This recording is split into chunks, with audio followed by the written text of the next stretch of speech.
اللہ اللہ لا الہ۔ حضرت سیدنا عمر رضی اللہ تعالی عنہ جلیل القدر ہستی ہیں جنہیں حضور علیہ السلام نے اللہ سے مانگ کے لیا۔ سارے صحابی رسول کریم صلی اللہ علیہ وآلہ وسلم کے مرید ہیں، لیکن جناب عمر میرے حضور کی مراد ہیں۔ 39 لوگ جب اسلام لا چکے، 39ویں شخص حضرت امیر حمزہ رضی اللہ تعالی عنہ تھے، اور ان کا ایمان لانا مسلمانوں کے لیے بہت بڑی ڈھارس اور بہت بڑے حوصلے کا سبب و ذریعہ بنا۔ تو میرے حضور نے ہاتھ اٹھا لیے، کہا اے اللہ، ایک شیر دیا ہے امیر حمزہ، ایک شیر اور عطا کر دے، اب تیری مرضی، عمر بن خطاب دے دے یا عمر بن حشام دے دے۔ حضور دعائیں مانگ رہے اور یہ ہاتھ میں تلوار لیے غیظ و غضب سے بھرے ہوئے گھر سے نکلتے ہیں کہ بانی اسلام کا چراغ ہی بجھا دینا ہے۔ راستے میں ایک صاحب ملے اور کہا کہ عمر، تیور کوئی اچھے نہیں لگتے، خیر تو ہے، کدھر جا رہے ہو؟ کہا چراغ اسلام بجھانے جا رہا ہوں، یہ روز کا مسئلہ ختم ہونے لگا ہے میرے ہاتھوں۔ مسکرا کے بولے گھر کی خبر تو لو۔ کہا میرے گھر کو کیا ہوا؟ کہا تمہاری بہن فاطمہ بھی نوکر بن گئی ہے رسول اللہ صلی اللہ علیہ وسلم۔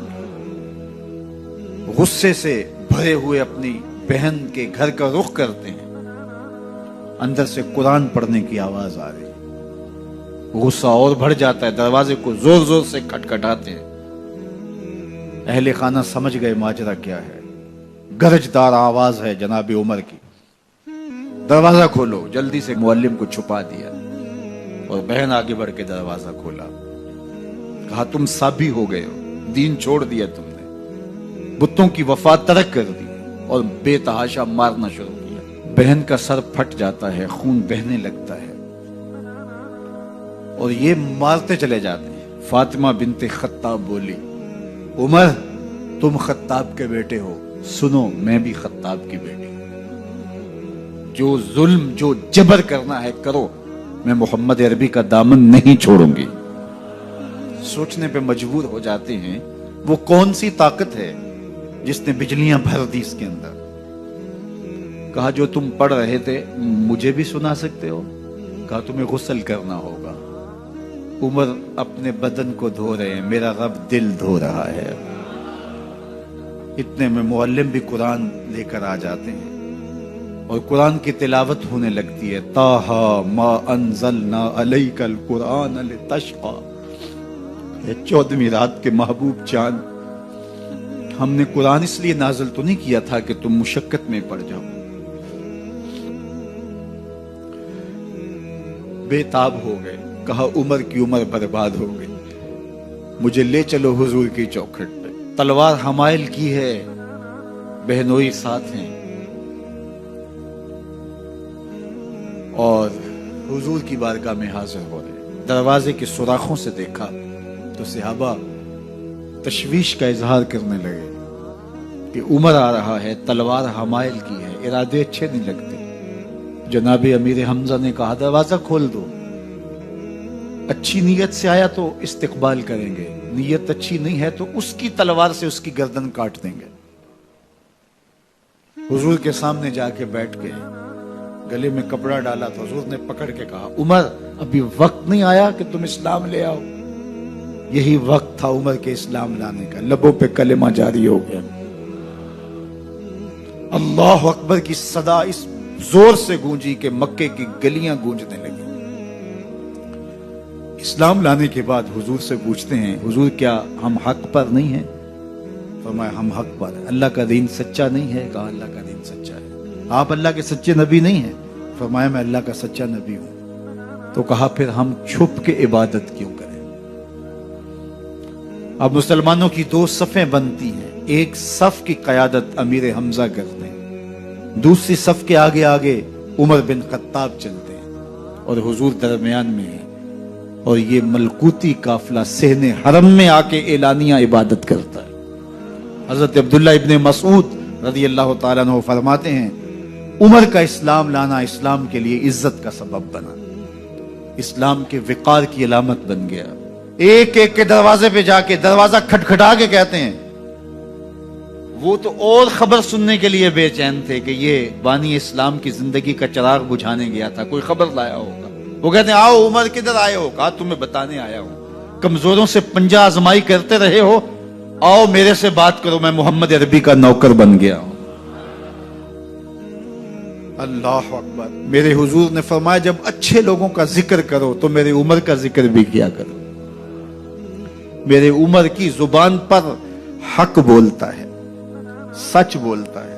ان الشیطان یفر من ظل عمر، عمر کے سائے کو دیکھ کے شیطان بھاگتا ہے۔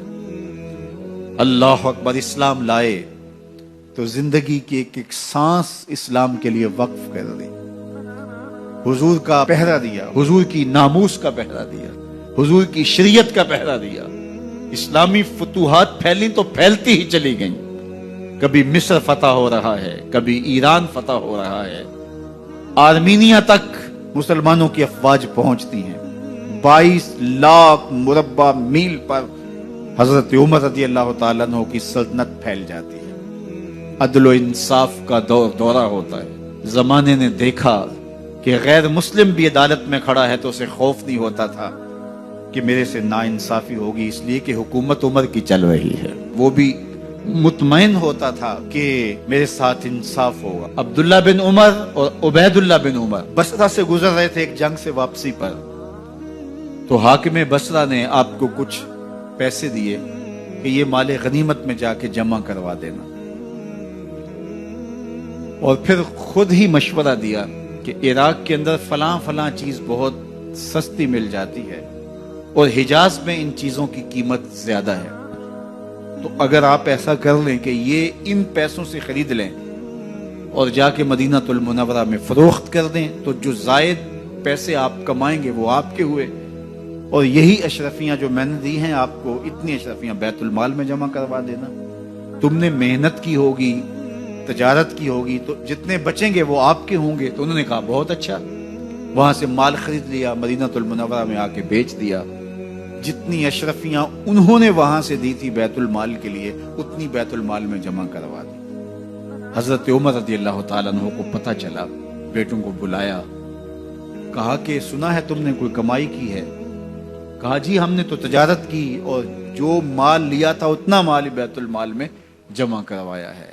کہا تم بیت المال کے پیسوں پر کمائی کی ہے، وہ پیسے بھی تمہیں بیت المال میں جمع کروانے پڑیں گے۔ یہ عمر ہیں رضی اللہ تعالیٰ عنہ۔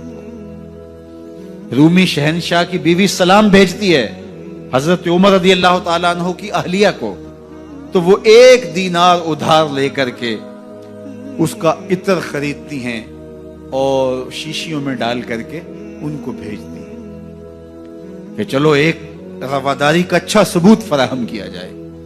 تو وہ واپسی پر انہی شیشیوں کے اندر قیمتی موتی بھر کے بیچتی ہیں، جواہرات بھر کے بیچتی ہیں۔ حضرت عمر رضی اللہ تعالیٰ عنہ فرماتے ہیں لاؤ یہ سارے جواہرات، سب کو فروخت کرتے ہیں، 1 دینار اس کو دیتے ہیں، باقی بیت المال میں جمع کر دیتے ہیں۔ تو جب اپنی زندگی اتنی محتاط ہوگی، اتنی خوبصورت ہوگی، تو پھر کس طرح کوئی گورنر زیادتی کر سکتا ہے؟ تو حضرت سیدنا عمر رضی اللہ تعالیٰ عنہ نے اپنا طرز زندگی اور انداز معاشرت اتنا سادہ اور اتنا خوبصورت رکھا کہ اس کے مطابق تمام گورنروں کو ڈھالنے کی تلقین کی۔ آپ جب بھی کسی شخص کو بطور گورنر اس کا تعین کرتے تو اس کو یہ نصیحتیں کرتے، ایک ترکی گھوڑے پہ سوار نہیں ہوں گے، باریک کپڑا نہیں پہنیں گے، اور انچھنے آٹے کی روٹی کھائیں گے، مکان کا دروازہ نہیں لگائیں گے، کوئی حاجب نہیں رکھیں گے، چوکیدار نہیں رکھیں گے، بواب نہیں رکھیں گے، جو تمہارے تک پہنچنا چاہے ڈائریکٹ پہنچ جائے۔ اللہ اکبر۔ اور پھر جب کسی کو متعین کیا جاتا اس کی جائیدادیں لکھ لی جاتی کہ اس کے پاس کتنی جائیداد ہے، وہ حساب اپنے پاس رکھتے، اور جب وہ معزول ہوتا یا اس کا وقت ختم ہوتا تو آپ دیکھتے کہ اب اس کے پاس جائیداد کتنی ہے۔ اگر وہ جو پہلے آپ نے اپنے پاس ریکارڈ رکھا ہوتا اس سے جائیداد اس کی زیادہ ہوتی تو حضرت عمر بقیہ جائیداد بیت المال میں جمع کرتے. اللہ اکبر. اور یہ کیسے تھا؟ گورنر بول نہیں سکتا تھا، اس لیے کہ حضرت عمر کی اپنی بود و باش بھی اسی طرح کی تھی، اپنا طرز زندگی بھی اسی طرح کا تھا. مال غنیمت میں بہت ساری چادریں آتی ہیں جو سب کو تقسیم کر دی جاتی ہیں. خطبہ جمعہ دینے کے لیے آئے تو ایک شخص کھڑا ہو گیا. عمر خطبہ بعد میں سنیں گے، پہلے یہ بتائیں کہ یہ جو تم نے قمیض پہنی ہے یہ کہاں سے آئی؟ مال غنیمت کے اندر جو چادریں آئی ہیں سب کے حصے میں ایک ایک چادر آئی. آپ داراز قد ہیں، ایک چادر سے قمیض نہیں سل سکتی، تو آپ کی قمیض کہاں سے آئی؟ پہلے اس سوال کا جواب دے دیجئے، پھر خطبہ سنیں گے. اللہ اکبر. آپ کے بیٹے کھڑے ہوتے ہیں. کہا ایک چادر سے میرے باپ کی قمیض نہیں بنتی تھی، میں نے اپنے حصے کی چادر بھی اپنے باپ کو پیش کی ہے. اس نے کہا اب سناؤ اور ہم سنتے ہیں. یہ ہے حضرت عمر رضی اللہ تعالیٰ عنہ کی اپنی ذاتی زندگی. ایاز بن غنم کے بارے میں یہ پتا چلتا ہے کہ وہ موٹے کپڑے نہیں باریک کپڑے پہنتا ہے. اس نے گھر کے دروازے پر بواب بھی رکھا ہوا ہے، چوکیدار بھی رکھا ہوا ہے. تو حضرت عمر رضی اللہ تعالیٰ عنہ محمد بن مسلمہ کو بھیجتے ہیں.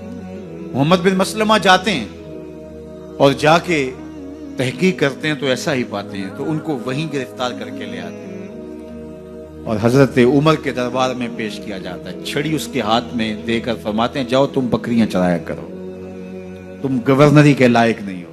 ایک گورنر کو بکریاں چرانے پہ لگا دیتے ہیں اس لیے کہ تم نے ان اصولوں سے ان ضابطوں سے انحراف کیا ہے جو ایک سلطنت کے ذمہ دار کے لیے لازم اور ضروری ہیں.